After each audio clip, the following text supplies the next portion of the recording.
Hello and welcome to Bedhead Books. Today I'm going to be talking about The Song Machine by John Seabrook. This is the second edition, published in 2016, and it's a book telling the story of the commercial pop songwriting industry from the late 90s to the early 2010s. It starts off in Sweden with a studio called Cheiron that was founded by a man named Dennis Pop, who surrounded himself with a lot of like-minded people, his proteges, one of whom was Max Martin, who has had his most recent successes with Taylor Swift, but before that he had a few successes with Katy Perry, and before that he had success with Backstreet Boys, NSYNC, Britney Spears.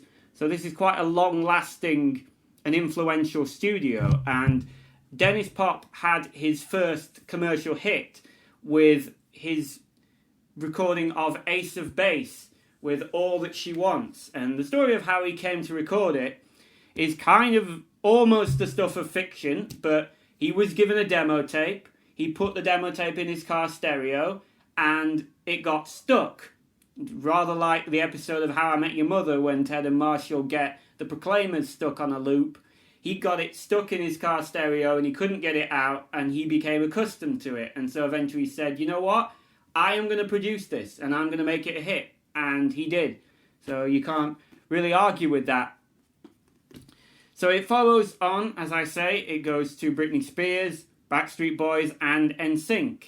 And particularly the story of Backstreet Boys and NSYNC, you do kind of get the darker side of the industry coming in there, with those guys kind of getting ripped off by their manager, Lou Pearlman, who John Seabrook interviews from prison.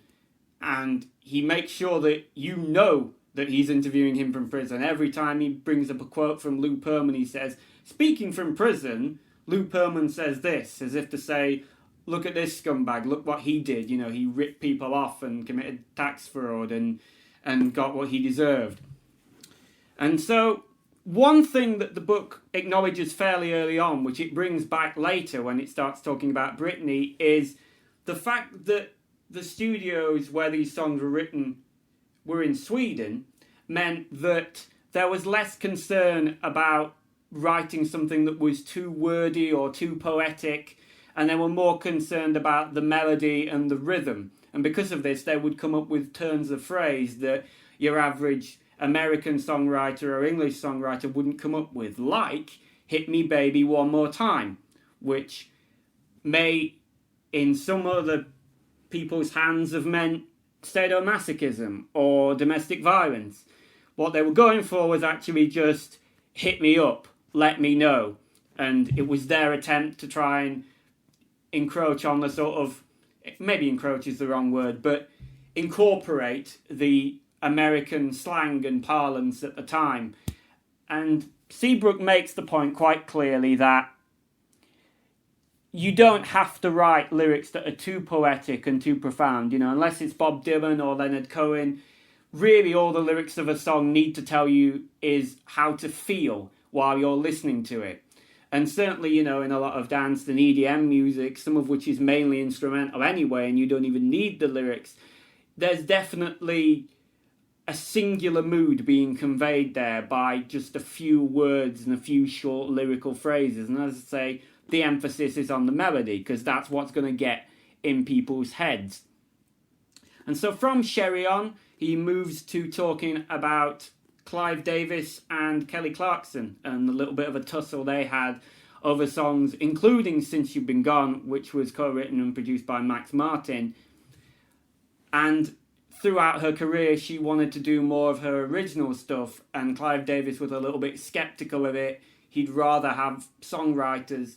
And, you know, he lists artists that he's had failures with before because they insisted on writing their own songs. And that's, you know, is part of the book, is that the artists are projecting these songs, even if in many cases they haven't written them. And there are many artists who are more than capable of writing songs, but their work was often relegated to B-sides, as they were back then, album tracks as they are now. From Kelly Clarkson, he moves on to talk about K-pop. And So because this book was written in 2016, the acknowledgement of K-pop is a little bit out of date. It only really acknowledges Psy as having major international success with Gangnam Style. Since this book's been written, of course, there's been the whole BTS explosion in 2017. Believe me, I'm fully aware who BTS are. But nevertheless, it's a very interesting part of the book, a brief part of the book.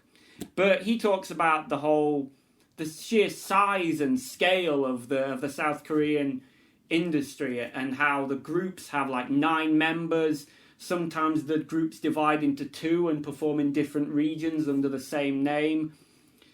The longevity is pretty much non-existent, and again, this is, the darker, more cutthroat aspects of the industry, is that these kids don't have very long careers. Sometimes, they're put through very, very rigorous training and sometimes undergo plastic surgery to look more Western. And so that is a brief part of the book, but it's a part of the book nevertheless. From there, it moves on to Rihanna, and it moves on to a songwriter called Esther Dean. And it talks about a method of songwriting known as top lining, where you come up with the melody over a pre-recorded and pre-produced track. And it shows really the emergence of a method that Seabrook refers to as the track and hook method, which is kind of the progression from the acoustic method of 2 people sitting in a room, one with a guitar, one with a piano, for instance. This way is a lot more common now, and it's the way that we would all be more familiar with. If we wrote a song of our own, it's usually what we do. We record it and we start making up nonsense syllables and melodies over the top of it, and that's how the track and hook method came to take over.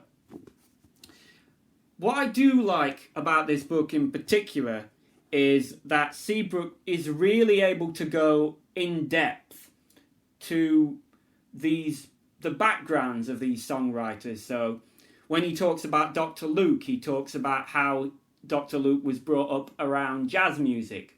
He talks about the Norwegian production duo Stargate, who were exposed to a lot of R&B, not common at the time in Norway. So they obviously had that unique brand that they were able to develop. By doing this, Seabrook can really get down into the nitty-gritty of why they do it.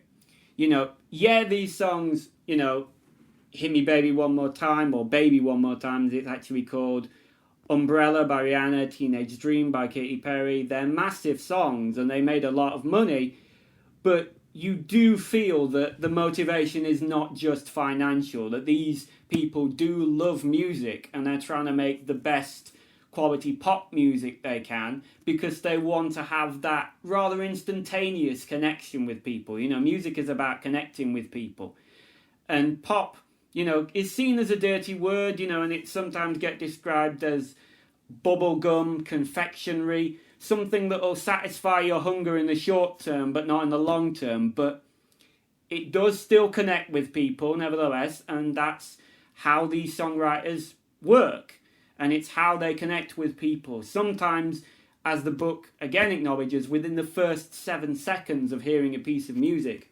I would say that that's true, actually, for quite a lot of classic songs, too. So you think of Beatles or Bowie songs that grab you within the first 7 seconds, and there are a good few.